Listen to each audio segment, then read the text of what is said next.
T V Ibrahim MLA-ക്ക് big salute. Karipur എയർപോർട്ടിൽ parking fees അധികമായി വാങ്ങുന്നു എന്നുള്ള ജനങ്ങളുടെ ഒരു പരാതി വന്നപ്പോൾ ഏതെങ്കിലും ഒരു ഉദ്യോഗസ്ഥനെ വിളിച്ചു പറയാനോ നിങ്ങൾ ഏതെങ്കിലും ഒരു അതോറിറ്റിയിൽ പരാതി കൊടുക്കൂ, ഞാനത് കൈകാര്യം ചെയ്തോളാം എന്ന് പറയുന്നതിന് പകരം നേരിട്ട് സ്വന്തം വാഹനത്തിന്റെ MLA ബോർഡ് മറച്ചുവെച്ച് ആ അഴിമതി പിടിക്കാൻ വേണ്ടി എയർപോർട്ടിലേക്ക് കടന്നു ചെല്ലുകയും അവിടെ കാണിക്കുന്ന കള്ളത്തരങ്ങൾ പിടിക്കപ്പെടുകയും അത് ജനങ്ങൾക്ക് മുമ്പിൽ തുറന്നു കാട്ടപ്പെടുകയും ചെയ്തിട്ടുള്ള ടി വി ഇബ്രാഹിം MLA ഒരു താരമായിരിക്കുന്നു.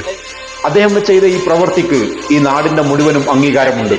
ഈ നാട്ടിലെ ഒരു മനുഷ്യന്റെയും ഒരു രൂപ പോലും ഇനി എയർപോർട്ടിലെ ആ പാർക്കിംഗ് അതോറിറ്റി അധികമായി വാങ്ങില്ല എന്ന് നമുക്ക് ഉറപ്പു വന്നിരിക്കുന്നു. അവരുടെ നേർക്ക് 1000 കണ്ണുകൾ തുറക്കാൻ കാരണമായത് MLA-യുടെ ഒരു ഇടപെടൽ കൊണ്ട് മാത്രമാണ്.